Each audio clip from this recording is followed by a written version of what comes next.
កូននេះនៅអាស៊ីគឺកម្ពុជា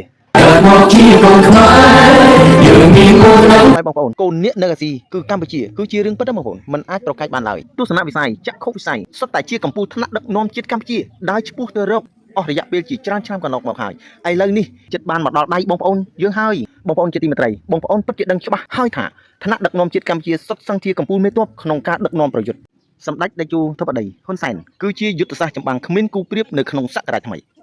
លោកបានប្រើយុទ្ធសាស្ត្រក្តៅស៊ីរាក់ត្រជាក់ស៊ីជ្រៅគ្រប់គ្រងតាមបែបមេមន់ក្រោមដំណក់ទឹកភ្លៀងសម្ដេចបវរធិបតីហ៊ុនម៉ាណែតគឺជាផ្នែកយុទ្ធសាស្ត្រសេដ្ឋកិច្ចតកទំនាក់ទំនងភាវូពាណិជ្ជកម្មមេទ័ពផងជាអ្នកប្រយុទ្ធផងប៉ុន្តែលោកយកជីវិតមនុស្សដែលមានតម្លៃជាសកលអេរយាប័តក្នុងការដឹកនាំរបស់សម្ដេចបវរសុភាពរាបសារទន់ភ្លន់តែមើងម៉ាត់មិនចោះញោមនឹងសត្រូវតម្កល់ផលប្រយោជន៍ជាតិជាធំលោកគិតជាស្រេចក្តិចមិនឈឺបានន័យថាអត់ធ្មត់ខ្ពស់ដើម្បីតែសន្តិភាពយុទ្ធសាស្ត្រព្រំដែន GBC ឯកឧត្តមឡានជារដ្ឋមន្ត្រីទទួលបន្ទុកកិច្ចការព្រំដែនកម្ពុជាជាស្ថាបនិកនៃព្រំដែនសន្តិភាពពុះពៀការពារដើម្បីសន្តិភាពជន្លឆ្វេងវាយស្ដាំមិនប្រើយុទ្ធសាស្ត្រវែងយ៉ាងឡាយខ្លីខ្លឹមនិងលទ្ធផលឥឡូវយើងបានលទ្ធផលល្អ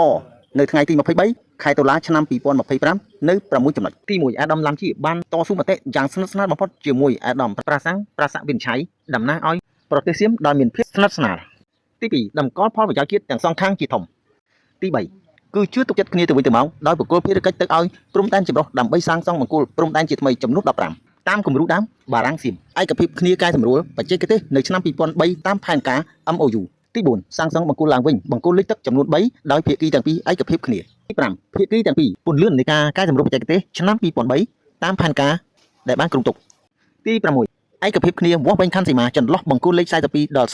47យុទ្ធសាស្ត្រនៃសង្គ្រាមការទូតក៏មិនធម្មតាដែរឯកឧត្តមបណ្ឌិតប្រាក់សុខុនគឺជាស្ថាបនិកវាយលុកនៃច្បាប់អន្តរជាតិតទល់ជាមួយពួកសៀមជាអ្នកមានយុទ្ធសាស្ត្រខ្ពង់ខ្ពស់បំផុតដើម្បីប្រយុទ្ធជាមួយសៀមបងប្អូនជនរួមជាតិខ្មែរជាទីគោរពសញ្ញាបៀដែលអាដាមប្រាក់សុខុនដែលកាន់យកទៅតទល់ជាមួយសៀមនិងអន្តរជាតិគឺជាសញ្ញាបៀដែលពួកសៀមគ្មានឯកឧត្តមបណ្ឌិតក្រសួងការបរទេសរូបនេះលោកមានយុទ្ធសាស្ត្រត្រជាក់ណាស់បន្ទាប់ពីបានស្ដាប់របាយការណ៍ភូតកុហករបស់ក្រសួងការបរទេសសៀមឯកឧត្តមបានសំងំយកស្ងៀមដើម្បីរកចំណុចខ្សោយសៀមបានថ្លែងការនោះយកមកធ្វើប្រធានបទដើម្បីចាក់ឲ្យចំបេះដូងលោកបានប្រើយុទ្ធសាស្ត្រទឹកត្រជាក់ត្រីកុំចំណែកឯក្រសួងការបរទេសសៀមបានស្ដាប់ឮហើយវិលក្បងឈឺក្បាលវិលមុខឈឺជុះអញតិចឈឺនោមតិចចឡោតតោតងអត់នឹងក្បាលកន្ទុយនិយាយលែងដឹងខុសនិយាយលែងដឹងត្រូវដោយពួកគេទម្លាប់ប្រើយុទ្ធសាស្ត្រប៉ាស៊ីបាយលៀបមាត់ប៉ប៉ែដើម្បីចង់សម្លាប់ប៉ប៉ែទីបំផុតយុត្តិធម៌សម្រាប់សត្វប៉ប៉ែត្រូវតែមាន